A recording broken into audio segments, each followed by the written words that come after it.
The Republicans have proposed a bill, again, to repeal Obamacare. Okay, you want to know how ridiculous this has gotten? The press has literally lost count. No, I'm not kidding. One article I read said this is the 37th attempt, but I know it's not the 37th attempt because I looked in my own archives on youtube.com/seculartalk, and I did cover the 37th repeal attempt a few weeks ago, right? Another article said it's the 39th attempt. One was up to 40, but I saw 40 twice, so I'm thinking 40 is probably the most accurate count. And listen to the specifics. This will be at least the 43rd day since Republicans took over the House that they have devoted time to voting on repealing Obamacare. To put that in perspective, they've held votes on only 281 days since taking power in January 2011.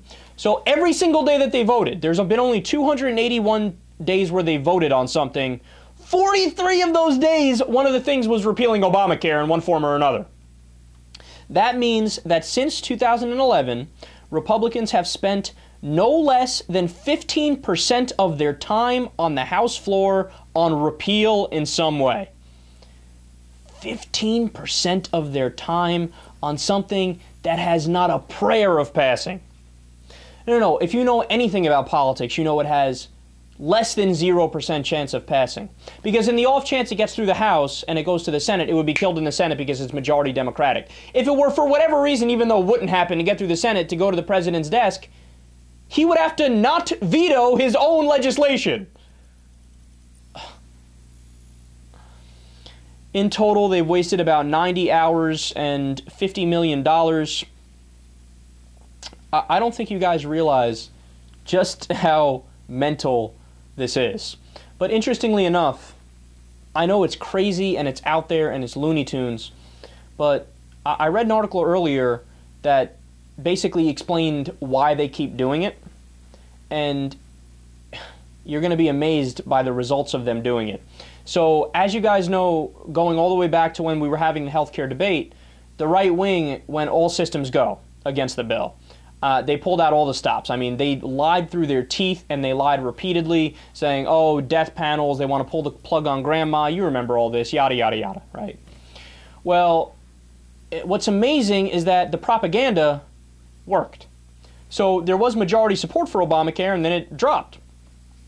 Now, since the Republicans have been hammering away and trying to repeal it so many times, and they keep talking about it, they haven't given up on this issue, even though it's essentially dead.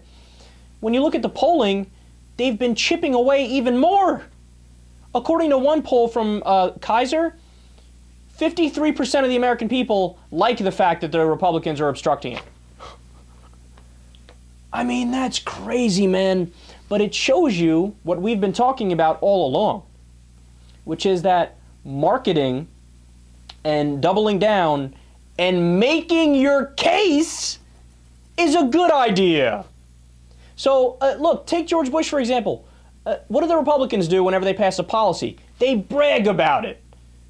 They swing their dicks around like, yeah, look what we did, yeah. Even if it's a bad policy, they're like, oh, yeah, we're awesome, look at us, oh, yeah. What do the Democrats do? You just passed a bill that bans pre-existing conditions, right?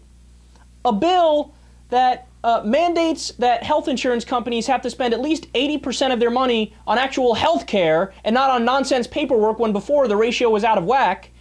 You expanded Medicaid so more people will get covered. You gave tax credits to the middle class to help pay for health care. It's not my favorite health care legislation, but it's something. And what do? Silence. I haven't heard anybody continually brag about it. I haven't heard anybody consistently bring up positive provisions in Obamacare. No, they let the right run roughshod. And what happens? It reflects itself in the polling. So, of course, as the Republicans always are, there's two parts to them. One side is on the policy front. On the policy front, they are Neanderthals. I mean, they're barbarians. They might as well have to wear the old school, like, you know, toga-looking garb and carry clubs around with them. I mean, they're crazy, right? But in terms of how they market themselves, see, a lot of people think, oh, Kyle, the Democrats won in 2008 and 2012, so obviously we're more popular. Yeah, but you idiot. Do you understand that the ideas of the Republican Party, the policies of the Republican Party, poll at like 10%, 20% approval rating, but yet somehow they always get at least 45% of the country on their side? It's because they hammer away and the Democrats never fight back.